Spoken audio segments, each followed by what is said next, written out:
Assalamualaikum warahmatullahi wabarakatuh. Hai teman-teman, bagaimana kabarnya? Semoga kita semua senantiasa dalam keadaan sehat serta mendapat lindungan dari Allah Subhanahu wa taala. Pertama-tama kami ucapkan puji syukur kehadirat Allah Subhanahu wa taala yang telah melimpahkan rahmat serta hidayahnya kepada kita semua sehingga kita bisa melaksanakan perkuliahan pada minggu kali ini walaupun secara virtual. Baik, kami dari kelompok 7 di sini akan mempresentasikan materi yang berjudul Kajian terhadap Kompilasi Hukum Ekonomi Syariah, yaitu buku 3 tentang zakat dan hibah bab 1 sampai bab 4. Mata kuliah ini yaitu mata kuliah Hukum Ekonomi Syariah yang diampu oleh dosen Dr. Karimatul Hasanah, MSI. Baik, sebelum kita masuk ke materi yang pertama, sebelumnya izinkan kelompok 7 untuk memperkenalkan diri terlebih dahulu. Sebelumnya saya Siti Rizko Alfaroh NIM 1119066 dan rekan saya Faik Nurisio Hadi dengan NIM 1119055 dan rekan saya yang satunya lagi Hadi Nur Salam dengan NIM 1119049. Oke, langsung saja kita masuk ke materi yang pertama, yaitu apa yang dimaksud zakat dan ketentuannya dalam kompilasi hukum ekonomi syariah. Zakat berasal dari kata zaka yang merupakan isim masdar yang berarti suci, tumbuh, berkah, terpuji, dan berkembang. Sedangkan secara istilah, zakat merupakan sejumlah harta tertentu yang diwajibkan Allah diserahkan kepada orang-orang yang berhak atau orang yang membutuhkan. Menurut Undang-Undang Nomor 38 Tahun 1998 tentang pengelolaan zakat, menjelaskan pengertian zakat adalah harta yang wajib disisihkan oleh seorang muslim atau badan yang dimiliki seorang muslim sesuai ketentuan agama untuk diberikan kepada orang yang berhak menerimanya. Dasar hukum zakat ada pada surat Al-Baqarah ayat 110. Dalam hukum positif yang mengatur tentang zakat, yaitu dalam Undang-Undang Nomor 38 Tahun 1999 tentang pengelolaan zakat yang terdiri dari 10 bab dan 25 pasal. Tujuan zakat menurut Faridah Prihatini dalam bukunya yang berjudul Hukum Islam Zakat dan Wakaf, teori praktiknya di Indonesia antara lain yaitu yang pertama, mengangkat fakir miskin dan membantunya dari kesulitan hidup serta penderitaan. Yang kedua, membantu memecahkan permasalahan yang dihadapi oleh para ghorimin, ibnu sabil dan mustahik dan lain-lainnya. Yang ketiga, membentangkan dan membina tali persaudaraan sesama umat Islam dan umat manusia pada umumnya. Yang keempat, menghilangkan sifat kikir dan membersihkan diri dari sifat iri dengki dalam hati orang-orang miskin. Yang kelima, menjembatani jurang pemisah antara orang kaya dengan orang miskin dalam suatu masyarakat. Yang keenam, mengembangkan rasa tanggung jawab sosial pada diri seseorang, terutama pada mereka yang mempunyai harta kekayaan. Yang ketujuh, mendidik manusia untuk berdisiplin, menunaikan kewajiban dan menyerahkan hak orang lain yang ada padanya. Yang kedelapan, sarana pemerataan pendapatan untuk mencapai keadilan sosial. Yang selanjutnya, dengan adanya tujuan zakat tersebut, maka pelaksanaan zakat dapat dilaksanakan atas pemanfaatan zakat sebagai distribusi kekayaan yang dapat merubah sosial ekonomi pada kehidupan masyarakat. Syarat-syarat harta yang wajib dizakati antara lain yaitu milik penuh, berkembang, cukup, lebih dari kebutuhan biasa, bebas dari hutang, dan berlaku setahun. Menurut bab 3 kompilasi hukum ekonomi syariah, harta yang wajib dizakati meliputi yang pertama, zakat emas dan perak. Yang kedua, zakat uang dan yang senilai dengannya. Yang ketiga, zakat barang yang memiliki nilai ekonomis dan produksi. Yang keempat, zakat tanaman dan buah-buahan. Yang kelima, zakat peternakan. Yang keenam, zakat pendapatan. Yang ketujuh, zakat madu dan sesuatu yang dihasilkan dari binatang. Yang kedelapan, zakat profesi. Yang kesembilan, zakat barang temuan dan barang tambang. Yang terakhir yaitu yang ke-10 yaitu zakat fitrah. Dalam buku 3 bab 1 ketentuan umum, dalam pasal 668 yang dimaksud dengan infak adalah pendermaan atau pemberian rizki atau karunia atau penafkahan sesuatu kepada pihak lain berdasarkan rasa ikhlas dengan tujuan untuk mendapatkan ridha Allah. Yang dimaksud zakat adalah harta yang wajib disisihkan oleh seorang muslim atau lembaga yang dimiliki oleh seorang muslim tersebut untuk diberikan kepada orang yang berhak menerimanya. Yang dimaksud dengan zakat profesi adalah zakat yang dikeluarkan dari hasil usaha yang halal dan dapat mendatangkan hasil yang relatif banyak dengan cara yang mudah, baik melalui suatu keahlian ataupun tidak. Yang dimaksud zakat pertanian adalah zakat atas nama tanaman-tanaman yang dimaksudkan untuk pertanian atau hasil lainnya. Yang dimaksud zakat perdagangan adalah zakat atas transaksi barang atau jasa. Yang dimaksud zakat fitrah adalah penyisihan harta yang didasarkan atas upaya untuk mensucikan jiwa yang dilakukan oleh muzaki yang wajib dikeluarkan pada bulan Ramadan. Muzaki merupakan orang atau lembaga yang dimiliki oleh seorang muslim yang berkewajiban menunaikan zakat. Yang selanjutnya yang dimaksud mustahik adalah orang atau lembaga yang berhak menerima zakat. Yang dimaksud hibah adalah penyerahan kepemilikan suatu barang kepada orang lain tanpa imbalan apapun. Selanjutnya, yang dimaksud penghibah adalah orang yang memberikan barang dengan cara menghibahkan. Yang dimaksud penerima hibah adalah orang yang menerima hibah. Yang dimaksud mauhub adalah barang yang dihibahkan. Selanjutnya hadiah atau pemberian. Yang dimaksud hadiah atau pemberian di sini adalah barang yang diberikan atau dikirimkan kepada seseorang sebagai tanda penghormatan kepadanya. Selanjutnya yang terakhir yaitu sodakoh. Yang dimaksud sodakoh adalah barang yang diberikan semata-mata karena mengharapkan pahala. Selanjutnya bab 2. Ketentuan umum zakat.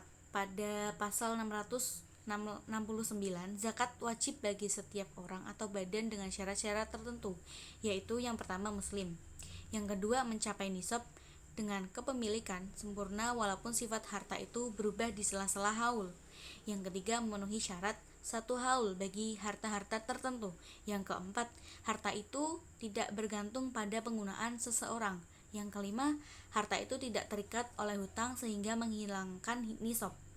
Yang keenam, harta bersama dipersamakan dengan harta perseorangan dalam hal mencapai nisab. Selanjutnya, bab 3, harta yang wajib dizakati. Bagian 1, zakat emas dan perak yang terdapat pada pasal 670, yaitu zakat wajib pada emas dan perak apabila telah melampaui 1 haul. Kemudian banyaknya nisab emas adalah 85 gram, sedangkan nisab perak adalah 595 gram. Selanjutnya besar zakat emas dan perak adalah 2,5%. Kemudian zakat emas dan perak tidak diisyaratkan. Yang dizakati itu harus dicetak atau dibentuk. Kemudian pada bagian 2, zakat uang dan yang senilai dengannya terdapat pada pasal 671, yaitu zakat wajib pada uang, baik uang lokal maupun uang asing, dan seluruh kertas-kertas yang berharga yang senilai dengan uang, harta-harta atau harta-harta yang disimpan dengan ketentuan tertentu, yaitu yang pertama harta-harta tersebut di atas harus mencapai nisab atau melampaui 1 haul. Yang kedua, nisab harta tersebut senilai dengan 85 gram emas. Besar zakat yang harus dibayarkan adalah 2,5%. Selanjutnya pada bagian 3 yaitu zakat perdagangan. Terdapat pada pasal 672, yaitu yang pertama zakat perdagangan antara lain mencakup usaha industri, usaha perhotelan, dan usaha ekspor impor, kontraktor, real estate, percetakan atau penerbitan, swalayan, dan supermarket. Yang kedua, zakat wajib pada barang-barang perdagangan yang memiliki nilai ekonomis, baik barang yang bergerak maupun tidak bergerak, dengan syarat-syarat mencapai nisab dan adanya maksud atau niat diperdagangkan. Yang kedua, besarnya nisab zakat barang-barang perdagangan adalah senilai dengan 85 gram emas. Yang ketiga yaitu zakat yang harus dibayarkan adalah sebesar 2,5%, dan waktu pembayaran zakat barang-barang perdagangan tersebut melalui 1 haul, kecuali pada barang-barang yang tidak bergerak yang digunakan untuk perdagangan. Syarat zakatnya 1 kali ketika menjualnya, dan untuk pertanian ada pada saat memanennya. Kemudian pada pasal 673, zakat yang diwajibkan terhadap barang-barang hasil produksi apabila telah memenuhi syarat. Kemudian pasal pada pasal 674, zakat dikenakan juga pada produk lembaga keuangan syariah, baik bank maupun organisasi lainnya. Kemudian pada bagian 4, zakat pertanian, yaitu terdapat pada pasal 675. Yang pertama, zakat hasil pertanian mencakup zakat tanaman-tanaman atau hasil dari tanaman. Yang kedua, nisab zakat hasil pertanian senilai dengan 1.481 kg gabah atau 815 kg beras yang dikeluarkan pada setiap panennya.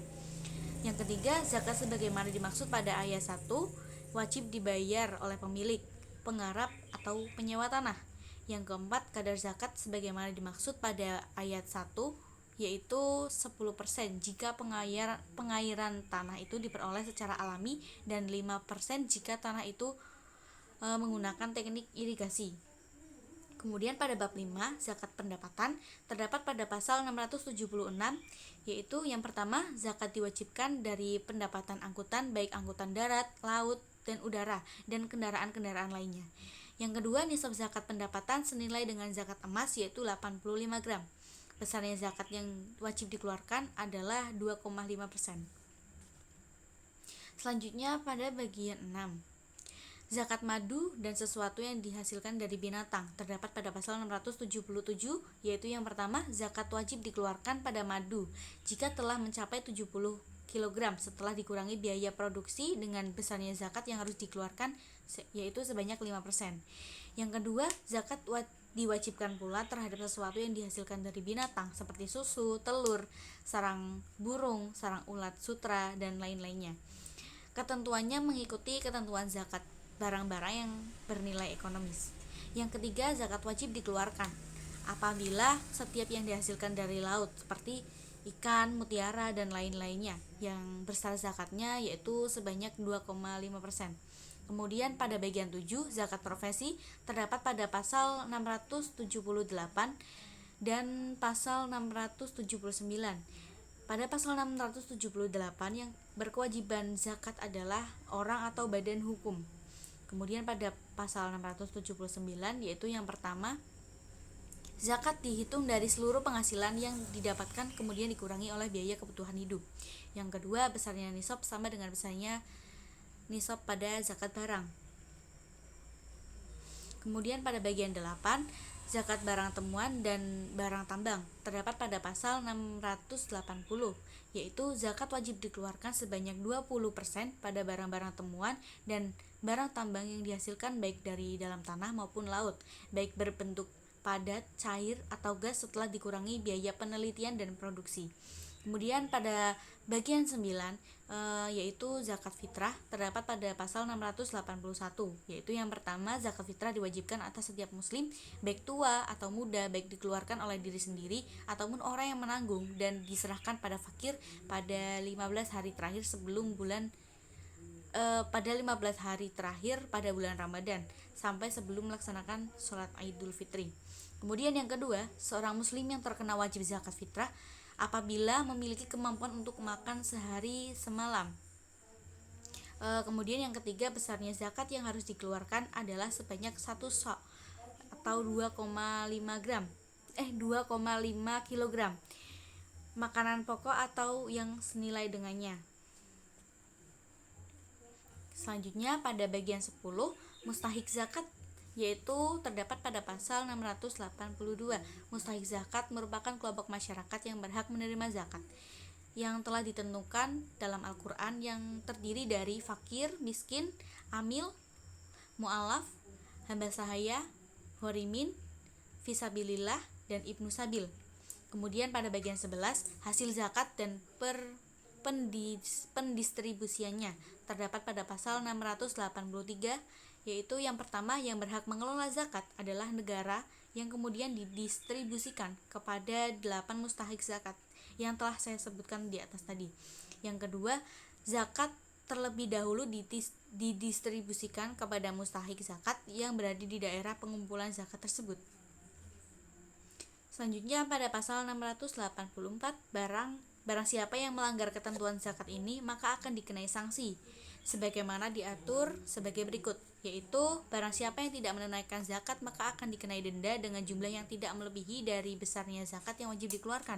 Yang kedua, denda sebagaimana dimaksud dalam angka 1 berdasarkan pada putusan pengadilan. Yang ketiga, yaitu barang siapa yang menghindari zakat maka dikenakan denda dengan jumlah tidak melebihi 20% dari besarnya zakat yang harus dibayarkan. Yang keempat, zakat yang harus dibayarkan ditambah dengan denda dapat diambil secara paksa oleh jurusita untuk diserahkan kepada badan amil zakat daerah atau kabupaten kota yang ada pada wilayah tersebut. Selanjutnya, hibah. Apa yang dimaksud hibah dan ketentuannya dalam kompilasi hukum ekonomi syariah? Hibah menurut bahasa berasal dari kata wahaba, yaitu yang artinya lewat dari satu tangan ke tangan lainnya atau kesadaran untuk melakukan kebaikan, atau diambil dari kata hubub arih, artinya angin yang menghembus, atau ibra yang artinya membebaskan hutang. Sedangkan menurut istilah, hibah merupakan pemberian hak milik secara langsung dan mutlak terhadap suatu benda ketika masih hidup tanpa ganti, walaupun dari orang yang lebih tinggi. Dasar hukum hibah ada pada Quran Surat An-Nisa ayat 4.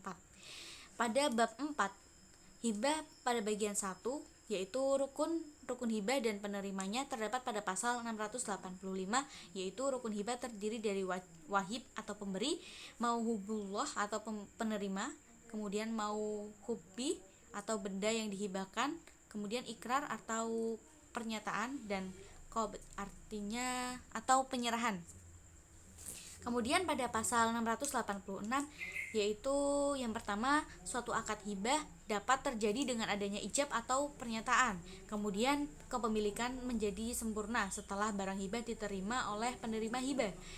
Kemudian yang ketiga, ijab dalam hibah dapat dinyatakan dengan kata-kata, tulisan atau isyarat yang mengandung arti beralihnya kepemilikan harta secara cuma-cuma atau gratis.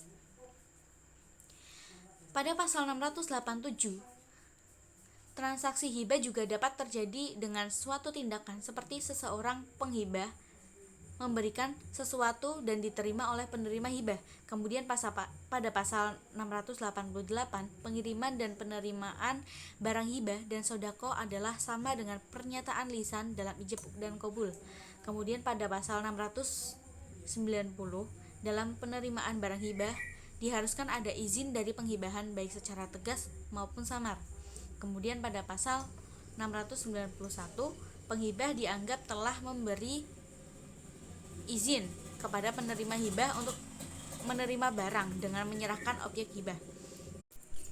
Selanjutnya pasal 692, apabila penghibah telah memberi izin dengan jelas untuk penerimaan barang hibah, maka penerima berhak mengambil barang yang diberikan sebagai hibah, baik di tempat pertemuan kedua belah pihak atau setelah mereka berpisah. Apabila izin itu hanya berupa isyarat atau tersamar, hal itu hanya berlaku sepanjang mereka belum berpisah dari tempat mereka bertemu. Selanjutnya, pasal 693, seorang pembeli boleh secara sah memberikan suatu hibah kepada pihak ketiga, meskipun ia belum menerima penyerahan barang itu dari penjual, dan ia meminta penerima hibah untuk mengambilnya. Kemudian pada pasal 694, barang siapa yang menghibahkan barang kepada seseorang yang barang tersebut telah ada di tangan si penerima hibah, maka penyerahan itu sudah lengkap dan tidak diperlukan penerimaan hibah dan penyerahan kedua kalinya. Kemudian pasal 695, hibah dapat terjadi dengan cara pembebasan utang dari orang yang memiliki piutang terhadap orang yang berutang dengan syarat yang berutang tidak menolak pembebasan utang tersebut. Selanjutnya pasal 696, hibah dapat terjadi dengan cara seseorang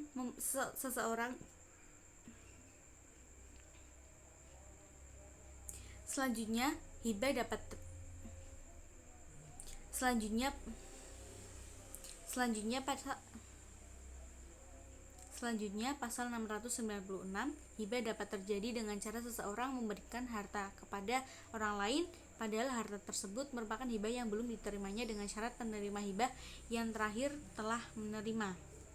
Selanjutnya Pasal 697, transaksi hibah dinyatakan batal jika salah seorang penghibah atau penerima meninggal dunia sebelum penyerahan hibah dilakukan.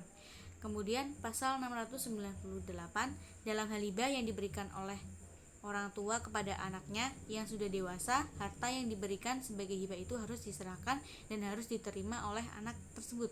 Selanjutnya pasal 699, wali dapat menghibahkan mauhub kepada muwalla baik diterima langsung maupun dititipkan kepada pihak ketiga. Dan selanjutnya pasal 700, suatu hibah yang diberikan kepada seorang anak bisa dinyatakan transaksi hibah telah terjadi dengan sempurna bila wali atau orang tua yang dikuasakan untuk memelihara dan mendidik anak itu mengambil hibah tersebut. Kemudian pada bagian 2, persyaratan akad hibah terdapat pada pasal 704 sampai 708, yaitu harta yang diberikan sebagai hibah disyaratkan harus sudah ada pada saat akad hibah. Pada pasal 705, yaitu harta yang diberikan sebagai hibah disyaratkan harus berasal dari harta penghibahan. Dan harta yang bukan milik penghibah jika dihibahkan dapat dianggap sah apabila pemilik harta tersebut mengizinkan, meskipun izin tersebut diberikan setelah harta tersebut diserahkan. Selanjutnya pasal 706, suatu harta yang dihibahkan harus pasti dan diketahui. Selanjutnya pasal 707, seorang penghibah diharuskan sehat akalnya dan telah dewasa. Dan pada pasal 708, hibah yang terjadi karena ada paksaan batal.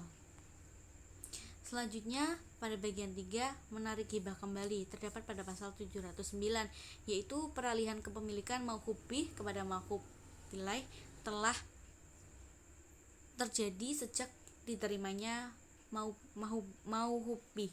Kemudian pada pasal 710, wahib dapat menarik kembali hibahnya atas keinginan sendiri sebelum harta hibah itu diserahkan. Pada pasal 711, apabila wahib melarang penerima hibah untuk mengambil hibahnya setelah akad hibah, berarti ia menarik kembali hibah tersebut. Kemudian pasal 712, penghibah dapat menarik kembali harta hibahnya setelah penyerahan dilaksanakan dengan syarat si penerima menyetujuinya. Dan pada pasal 713, apabila wahib menarik kembali mauhub yang telah diserahkan tanpa adanya persetujuan dari mauhub ilaih atau tanpa keputusan pengadilan, maka wahib ditetapkan sebagai pemeras barang orang lain. Dan apabila barang itu rusak atau hilang ketika berada di bawah kekuasaannya, maka ia harus mengganti kerugian dari barang tersebut. Kemudian selanjutnya pada pasal 717, apabila sesuatu ditambahkan dan menjadi bagian yang melekat pada harta hibah, maka hibah itu tidak boleh ditarik kembali. Tetapi jika suatu penambahannya tidak menjadi bagian dari suatu barang hibah tersebut, tidak menghalangi dari kemungkinan bisa ditarik kembali. Kemudian pada pasal 718, apabila orang yang menerima hibah memanfaatkan kepemilikannya dengan cara menjual hibah itu atau membuat hibah lain dari hibah itu dan memberikannya kepada orang lain, maka penghibah tidak mempunyai hak untuk menarik hibahnya kembali. Pada pasal selanjutnya pada pasal 719, apabila barang hibah itu rusak ketika ia sudah berada di tangan orang yang menerima hibah, barang hibah tersebut tidak boleh ditarik kembali. Kemudian pasal 720, dalam hal penghibah atau penerima hibah meninggal dunia, maka hibah itu tidak dapat ditarik kembali. Selanjutnya pasal 721, suatu sedekah tidak dapat ditarik kembali jika sudah diserahkan dengan alasan apapun. Selanjutnya pasal 722, apabila seseorang mengizinkan orang lain untuk memakan suatu makanan, maka orang yang diberi izin setelah mendapatkannya tidak boleh bertindak seolah-olah barang itu miliknya, misalnya dengan cara menjualnya atau menghibahkan barang itu diberikan kepada orang ketiga, tapi ia boleh memakan makanan itu dan pemiliknya tidak dapat menuntut harga barang yang telah dimakannya. Selanjutnya pada pasal 723, hadiah yang diberikan pada saat selamatan, hitanan, atau pesta pernikahan adalah milik orang-orang yang diniatkan untuk diberi oleh si pemilik itu. Apabila mereka tidak mampu mengetahui untuk siapa dan masalah itu tidak dapat diselesaikan oleh mereka, maka masalah itu harus diselesaikan dengan berpegang kepada adat kebiasaan di tempat tersebut. Selanjutnya bagian 4, hibah orang yang sedang sakit keras, terdapat pada pasal 724, yaitu apabila seseorang tidak punya ahli waris menghibahkan seluruh kekayaan pada orang lain ketika sedang menderita sakit keras lalu menyerahkan hibah tersebut, maka hibah tersebut adalah sah dan Baitul Mal atau balai harta peninggalan tidak mempunyai hak untuk mencampuri urusan barang peninggalan tersebut setelah yang bersangkutan itu meninggal. Kemudian pasal 725, apabila seorang suami yang tidak memiliki keturunan atau ahli waris atau seorang istri yang tidak mempunyai keturunan dari suaminya atau ahli waris lainnya menghibahkan seluruh kekayaannya kepada istri atau suami ketika salah seorang dari mereka sedang menderita sakit keras dan lalu menyerahkannya, pemberian hibah itu adalah sah dan Baitul Mal tidak mempunyai hak untuk mencampuri urusan pada harta peninggalan dari salah seorang dari mereka yang meninggal. Kemudian pasal 726, apabila seseorang memberi hibah kepada salah seorang ahli waris ketika orang itu sedang menderita sakit keras dan kemudian meninggal, hibah itu tidak sah kecuali ada persetujuan dari ahli waris yang lain. Tetapi jika hibah yang diberikan itu diserahkan kepada orang lain yang bukan ahli warisnya dan hibah itu tidak melebihi sepertiga harta peninggalannya, maka hibah itu adalah sah. Tetapi jika hibah itu melebihi sepertiganya dan para ahli waris tidak menyetujui hibah tersebut, hibah itu masih sah untuk sepertiga dari seluruh harta peninggalan dan orang yang diberi hibah harus mengembalikan kelebihannya dari sepertiga harta itu. Kemudian pasal 727, apabila seseorang yang harta peninggalannya habis untuk membayar hutang dan orang tersebut waktu sakit keras menghibahkan hartanya kepada ahli waris atau kepada orang lain lalu menyerahkannya dan kemudian meninggal, maka kreditor berhak mengabaikan penghibahan tersebut dan memasukkan barang yang dihibahkan tadi untuk pembayaran hutangnya. Sekian presentasi dari kelompok kami. Apabila ada tutur kata yang salah atau kurang berkenan di hati, mohon dimaafkan. Sekian, wabillahi taufik wal hidayah. Wassalamualaikum warahmatullahi wabarakatuh.